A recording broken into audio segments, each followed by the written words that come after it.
here sits the Ranger again. Probably be some wind noise today. All up in the air. It's almost sitting at actual truck height now. And there's the box.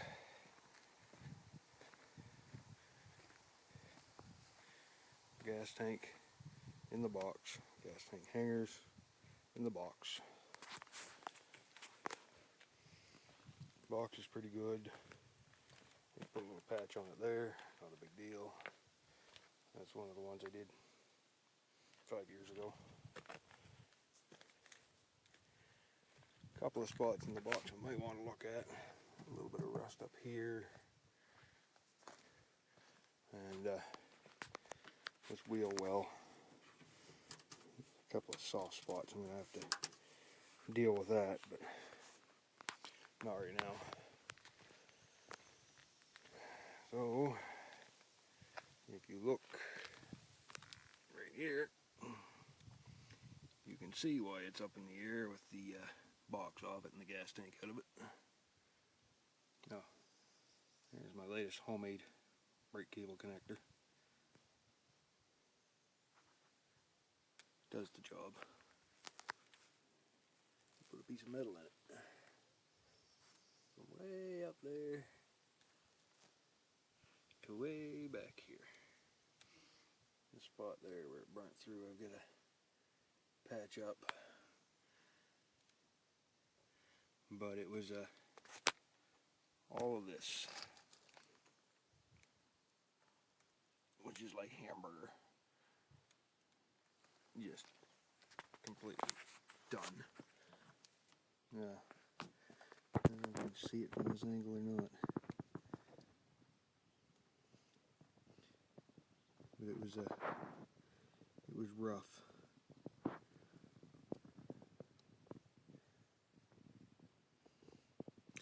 It's been reinforced now anyway. And discovered, took the box off, that there's a bad spot in the brake line. But here, there's another one further up. So I'm going to put rear brake lines on it. And of course the wheel cylinders, the bleeders are seized, so I'm going to put wheel cylinders in it. But I had to do it at some point in time anyway, so.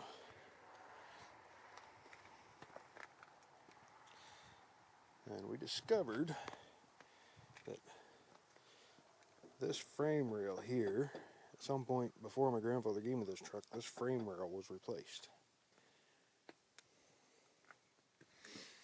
You see a line of weld the whole way around it. A couple little things. I mean, this is a completely different style than actually both of those. That one and this one are different styles than what's on this side.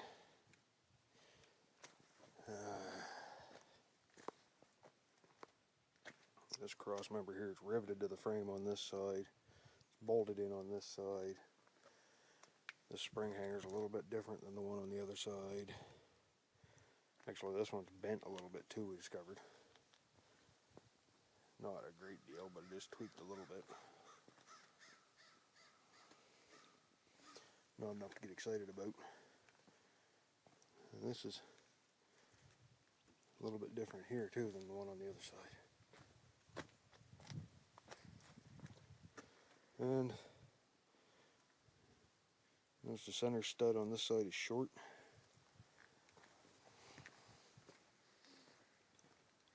And this one's long. There it is down there. Can't really see the screen of my phone here. Sun glare. And one other thing.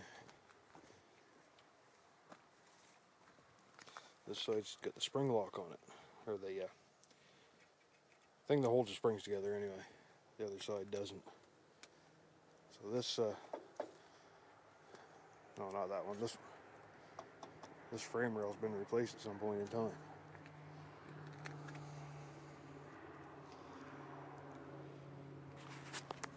Yeah, there's the problem. So right from where the frame had been patched previously up front there, right from there, right clean back to where the frame was welded together here. All one piece of angle. And just split it there, and you can't really see it's up behind the frame mount there, or the cab mount, so it would flex to take the form of the frame, but it's on there. I'll get the cab mount back on today, clean up and paint the frame a little bit, fiddle and fart with it. Be another summer spent rebuilding Grampy's Ranger again. But the longer I can keep it going, the happier I'll be. On the back of my cab here is tweaked for some reason. I never noticed that doing the rebuild on it last time, but right here. Not sure what that's all about, but it doesn't seem to have affected the rest of the truck any, so I'm not going to worry about it too much. Okay, maybe I'm wrong, but you wouldn't think it would take this amount of friggin' around just to put in the cab mount bolts. That was a bit excessive. And just 2 bolts. I'm not even sure if I'm aiming it at yet. 2 bolts. All that just to put in 2 cab mount bolts. It seems to be an unnecessary amount of friggin' around, if you ask me. It's something I've discovered is absolutely necessary when laying under a 23-year-old Ranger. It's the only way I've found to keep crap out of my eyes.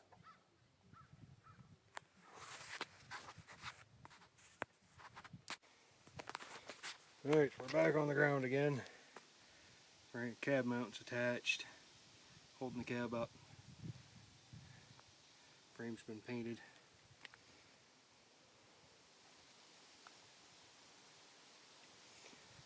Hope this video comes out smoother than what it's showing on the display screen right now. My phone seems to be trying to do 2 or 3 things at once and making the picture on the screen kind of jumpy.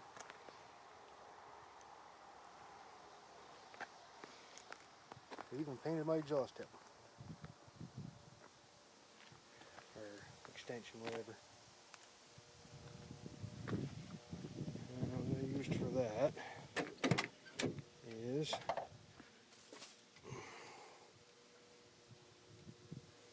manifold paint. It's flat aluminum. That's what I used for that. Used the same thing on the extension on the back of the Forester.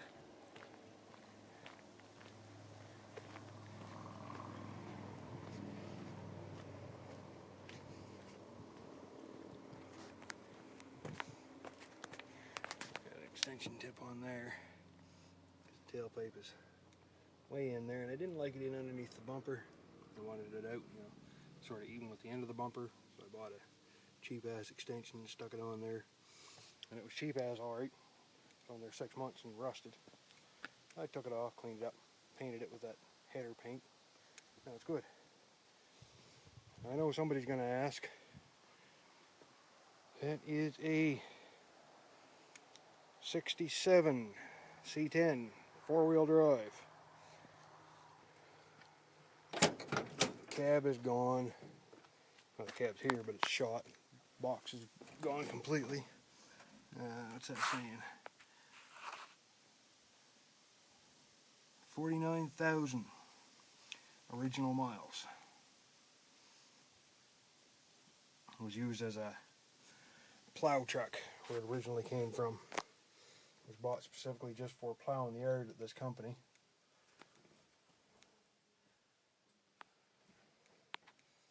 Original GM radio.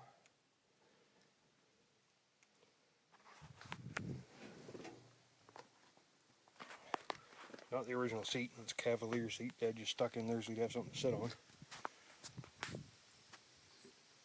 four-wheel drive, 4-speed transmission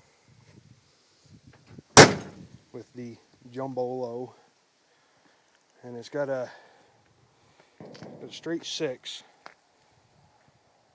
Dad tells me it's not the car engine. This was special ordered. It actually has the truck engine in it. Higher horsepower, higher output. You can see the cab's shot. Frame's not much better.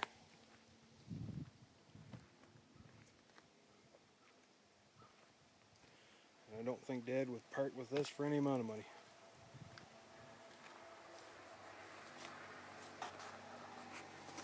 Still got all the original lettering on the hood. Kinda. It's sort of there.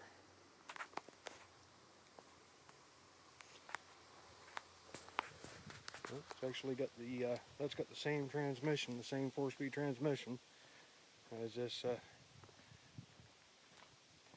75 one-ton.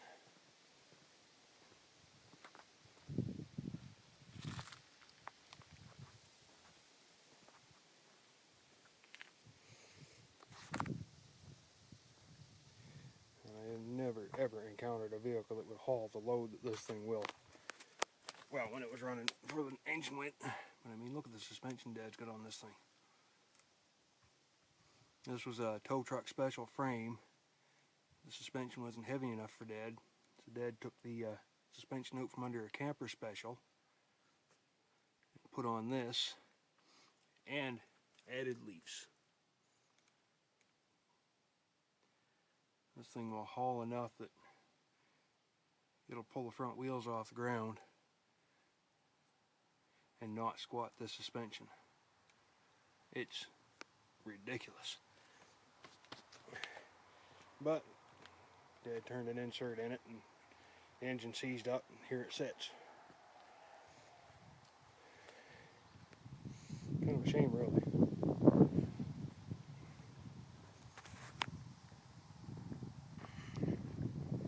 Motorhome, I think that's a 76, 77, might be, no, it's 78, I think.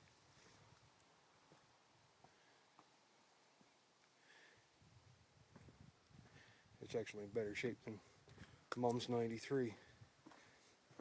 The old David Brown. Got a hydraulic fluid leak. Also got a bad head gasket, possibly a collapsed piston. And then there's this old beastie. Dad just got this little move again under its own power recently. Another straight 6 Chev. That one's the car motor though, that's not the truck engine.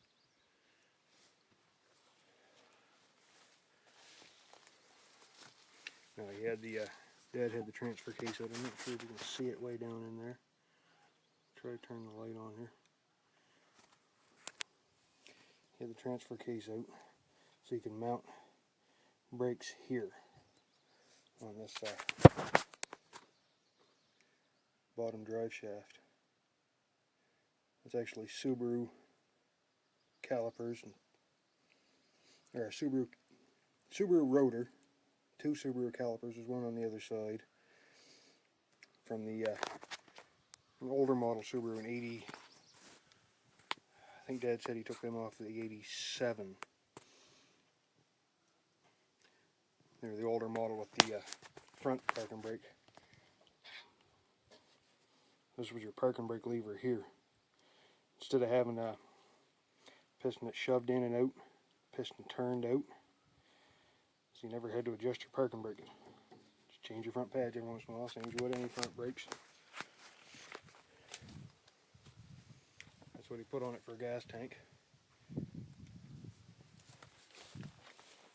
Hydraulic fluid.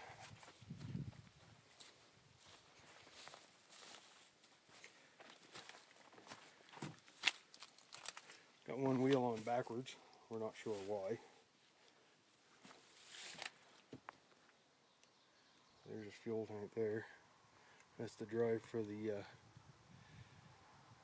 winch.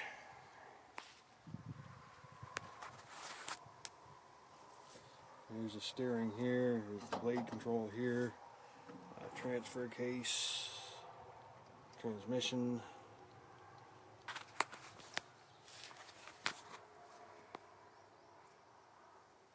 Seat suspension is actually an old bicycle shock from the bicycles that had the shock in the middle of the frame. So it just sits up in the square tube here. The pin goes through it. Gives him some suspension when he's driving anyway. A couple extra chokers for his wood.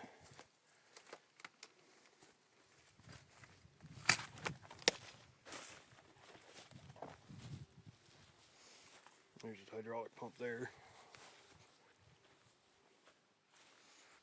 Muffler way up on top of the cab.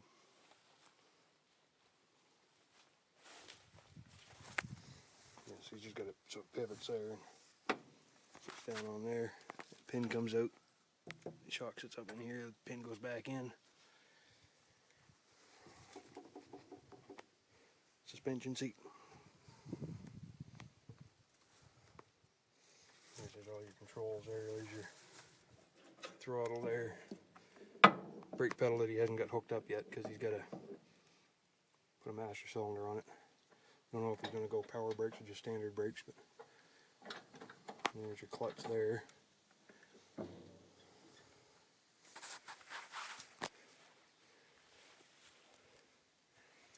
it's a treat to drive, let me tell you. Hydraulic pump doesn't put out quite enough pressure, so the steering is kind of stuttery. It doesn't steer smooth. It sort of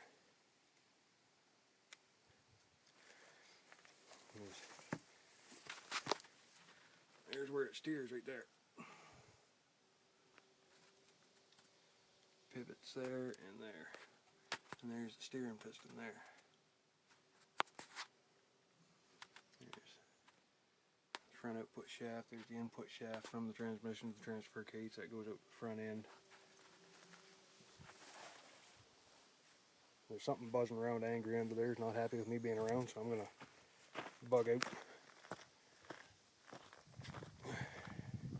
This is getting to be a long video. Anyway, the Ranger's back on the ground. Cab mounts on, frames painted.